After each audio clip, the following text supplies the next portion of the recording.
काय करशील मला सांग. मुनगुट्यावर पाय देऊन केस उपडीन. चला वड्यात चल देवाला माग. हा यशवंतीचा कांता रामासारखा घरासारखा रुकीला 4 वाटा दह्या दुधाची माठ पुरून केलंच म्हणलं 10 रुपये तोटा. हे कळल्यानंतर आमच्या डोळ्यात मारून टाकते तुला यमुनेच्या काटा. तुझी माता रोजना करून कुठे गेला माझा बेटा.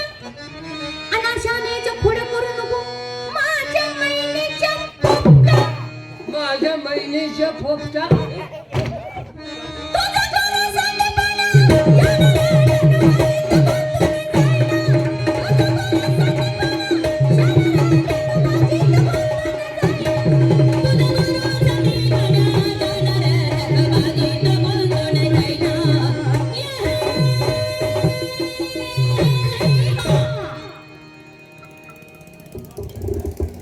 बाबा तू किती अवलंबाला दिसणार मला.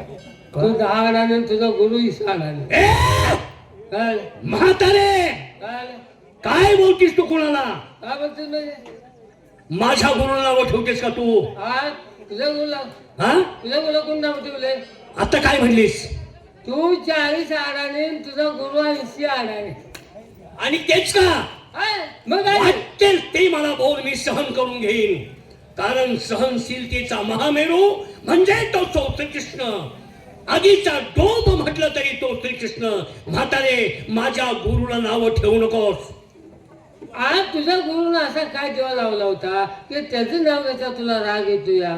तिही तळात कुणाचा गुरु असा नाही त्यानं असा असं माझा काय गुरु. त्यानं असा काय पराक्रम केला तुझ्या गुरुनं? असा काय पराक्रम केला? म्हातारे एक दिवस मी आणि माझा थोडा भाऊ बलराम माझ्या गुरूंच्या पर्णकुटीत गेलो आणि तिथं त्यांना जाऊन विनंती केली. म्हणजे गुरुवर्य आम्हाला तुमच्याकडून गुरु दीक्षा हवी आहे. त्यावेळेस आमचे गुरु म्हटले कृष्णा आणि बलरामा यावेळेस मी तुम्हाला गुरु दीक्षा देण्याच्या मनस्थितीत नाही. म्हटलं काय झालं? बर ठीक आहे म्हणजे तुम्हाला गुरु दीक्षा दिली, मला तुम्ही त्या मोबदल्यात काय द्याल विचारलं.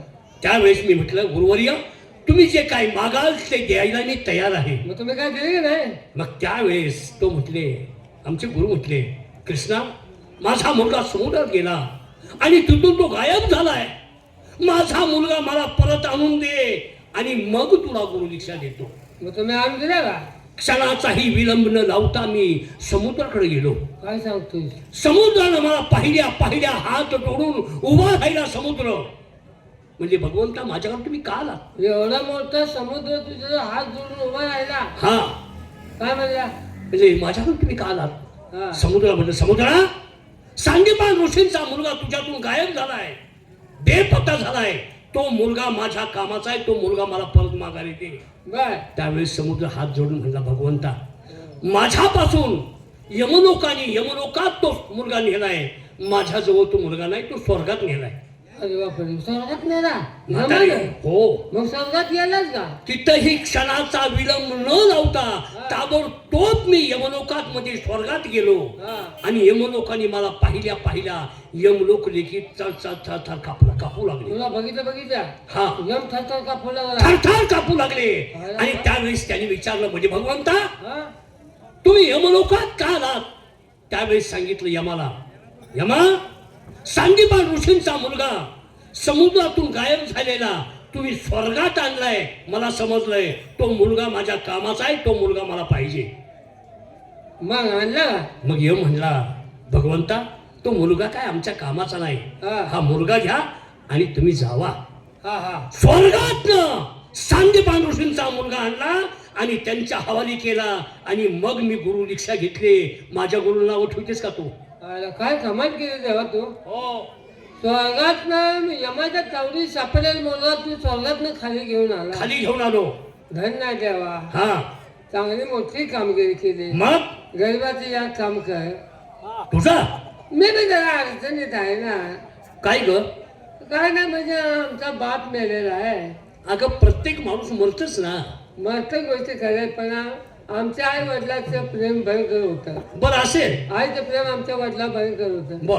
पण वडील मेल्यापासून आई चक्र म्हणून फिरायला लागली. अरे थोडक्यात वेळी झाली. सारखा नवरा नवरा करायला लागल्या. हा ते काय करायचे तिला किती समजावून सांगितलं ते ऐकते ना माझा नवरा चालला अरे अरे अरे मग आता तुझ्या आता पाया पडते हा एक रात्र आमच्या आईचं मन शांत करण्यासाठी हो. स्वर्गात आमचा बाप खाली घेऊन ये. तुझ्या आईच्या मन शांत व्हायसाठी तुझा बाप खाली घेऊन येऊ फिरत्या ती गप्प बसावी. म्हणजे मेलेली माणसांनी स्वर्गात गेलेली ती माघारी आणायच्या कामाचं आहे का?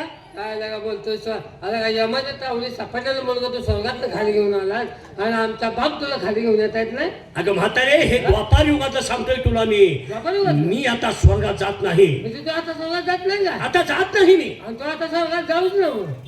का ग तू आता माघारी येत नसतो. माघारी येत नसतोस? आवाज, मी काय सांगतोय की ऐक. गवळणीच तुम्हाला सांगू काही आणि ह्याच्या पुढचं तुला काही येत नाही. येत नाही म्हणून बोलतोय का? गवळणीच तुम्हाला सांगू काही आणि हे पद्माचे पाय कुणाच्या दृष्टी पडायचे नाही. श्री मुग्धाचा ढाळलई ही वस्तू कोणाच्या माहीत आहे कोणाच्या नाही. चंद्रावळीसाठी झालो राही आणि 6 महिन्याची रात्र करमली त्या ठाई. मन भरुणीचा झाली नाही म्हणून गवळणी रडतात धाई धाई. आणि कृष्णा तुझ्या गोविंद नामाचे होते आमासई म्हणून आम्ही एकीनं काम करीत आहे. पूर्वेदांताच्या आम्ही अवतार होतोय वचना. पूर्वेदांताच्या आम्ही अवतार होतोय वचना.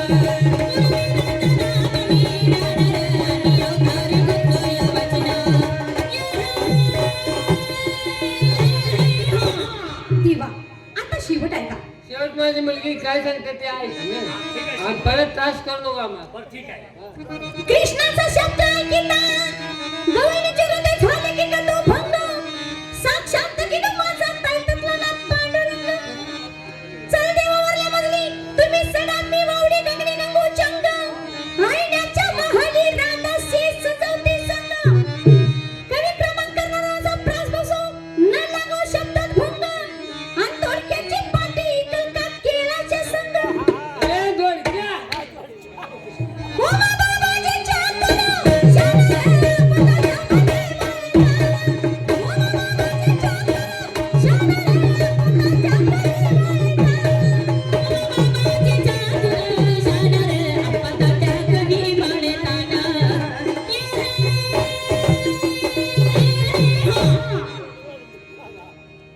देवा म्हातारे तू खरंच कृष्णाची आम्ही तुला ओळखले. तसं नाही. अगं मी श्रीकृष्ण आहे हा, परंतु मला एकट्याला शोभा नाही. खरं आहे. माझे भक्त असतील माझी प्रार्थना करत असतील त्याच्यामुळे मी मोठा झालो. खरं आहे. आणि त्यातून तुम्ही साध्या सुद्या गवळणी नाही. मग कोण आहात? तुम्ही वेदांतच्या देवगण आहात. पूर्वीच्या वेदांतच्या देवगणा म्हणून तुम्ही 8व्या अवतारात माझ्या सोबतीला 16 सहस्त्र म्हणून राहिलात.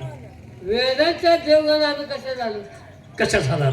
हा म्हातारे हा तुला ऐकायचंय साहेब तर ऐक मी काय सांगतोय हा. ते.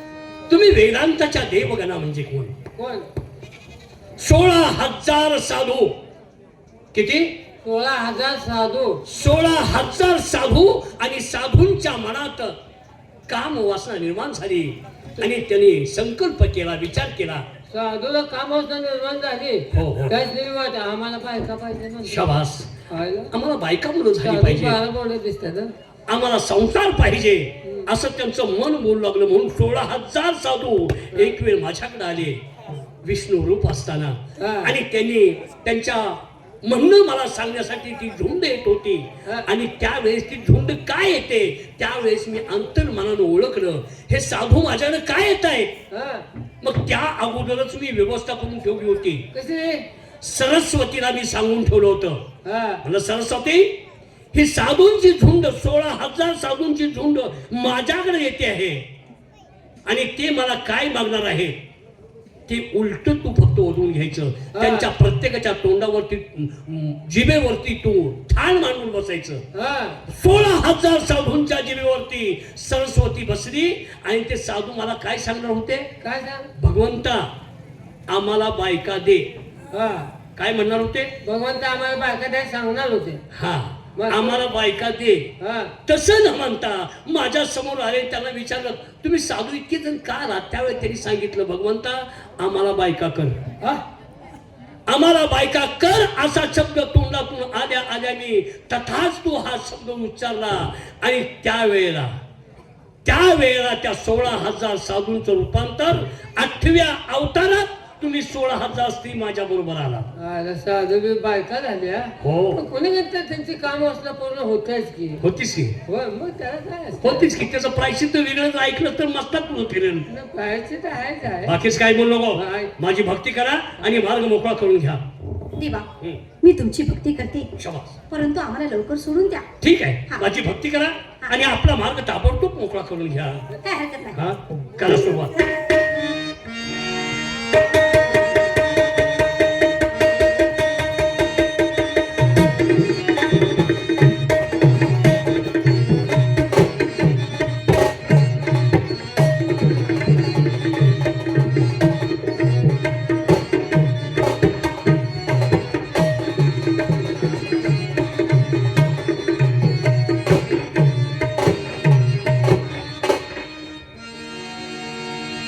आला आला आला बाई,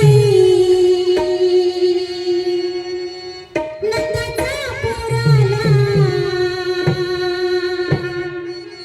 गोकुळचा चोऱ्याने टपदिसी मारीला खडा, आहुयाने टपदिसी मारीला खडा, बाई माझ्या पाटाचा गेला राडा, बाई माझ्या पाटाचा गेला राडा, बाई माझ्या पाटाचा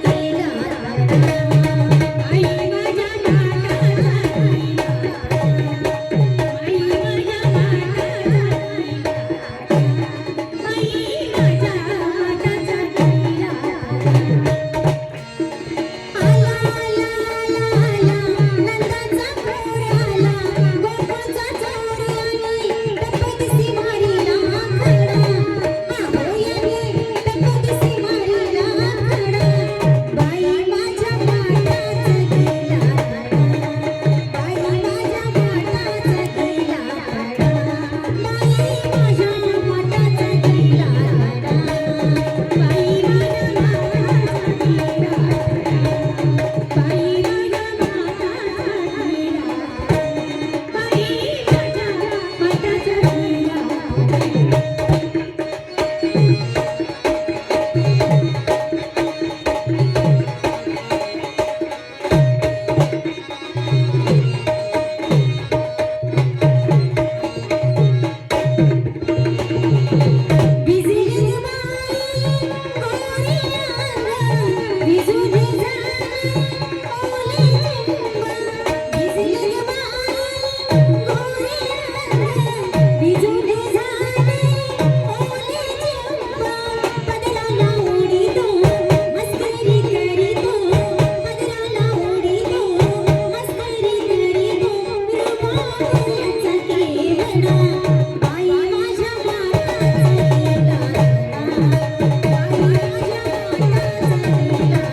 वाटते. म्हातारे खरंच तुझ्या मुली सुंदर भक्ती करतायत. मग मुली कशा आहेत ना. म्हातारे अगं भक्ती जवळ काही देखील जात भेद नसतो ग. रंग रूप तर नाही आणि वयाची मर्यादा तर काहीच नाही. म्हातारे भक्त प्रल्हाद आणि भक्त प्रल्हादाने किती लहान वयात माझं नामस्मरण केलं. उकळत्या तेलात टाकून देखील मृत्यू नाही. होय होय. म्हातारे अगं एवढंच नाही तर याही पेक्षा उलट माझी 7व्या अवताराची भक्त शबरी वयाची 80व्या वर्षी मी तिला भेट दिली आणि त्यावेळेस तिनं माझ्या मांडीवरती आपला प्राण सोडला. काय माझ्याजवळ वयाची मर्यादा नाही, रंगाची तर नाहीच नाही. माझ्याजवळ कसलाही भक्त जरी आला तर तो त्याला मी मोक्ष देत असतो. एकट्या वर्षी मी देवाची भक्ती केली पण देवाला मला तोंड दावलं नाही. काय झालं? मला सुद्धा 80 वर्ष झाले ते मला 80 वर्षातच तुम्हाला तोंड दावले जातात. बर मग आता काय करायचं? मग मी किती भाग्यवान म्हणाल. बघ की भाग्यवान किती आहेस ते. हं. मग म्हातारे तुझी मला नाही आवडायच का बाबा. असं म्हणतेस हो का आवड नसणार आहे? हं. देवासाठी मी नामस्मरण करते रात्रंदिवस. वा. जो माझ्या ओराव घेऊन फिरते काय उराव घेऊन फिरतीस. म्हणजे देवाचा फोटो देवाचा फोटो उराव बांधल्यावर देव उराव बसतो का? आणि देवाची आठवण आली का देवाला असं मी तिथं फोटो नमस्कार. म्हातारे हं. माझी भक्ती करा आणि आपला मार्ग ताबडतोब मोकळा करून घ्या. आहे माहिती तुझी मुलगी आहे ना. आहे ना? आहे चंद्रावळी. कोण? हा चंद्रावळी. चंद्रावळी. ही चंद्रावळी ती सत्य मामा. वा. बरं मामा कोण मामा? तुला सांगते सत्यभामा. वा. ती गोदावरी कृष्णा हा. कोयना नर्मदा वारणा. सगळी ग नद्यांची नावं ठेवलीस मुलींची तो. आणि ही चंद्रभागा मी भदा बदबदासारखंच तोंड आहे तुझं. काय अवकाळ आहे रे. हा बस अवकाळपणा सोडून दे आणि माझी भक्ती करा. कोणत्यातला गोट घेतो यातला घेतोस का माझा घेतोस. कशातलं? एक गोट पिकी मला कुणाचा देखील घोट नको. बर सगळी तीर्थ माझ्या पायाजवळ आहेत बर बर आणि मला कोणत्या नदीचा घोट देतेस तू? चला भक्ती करा. चला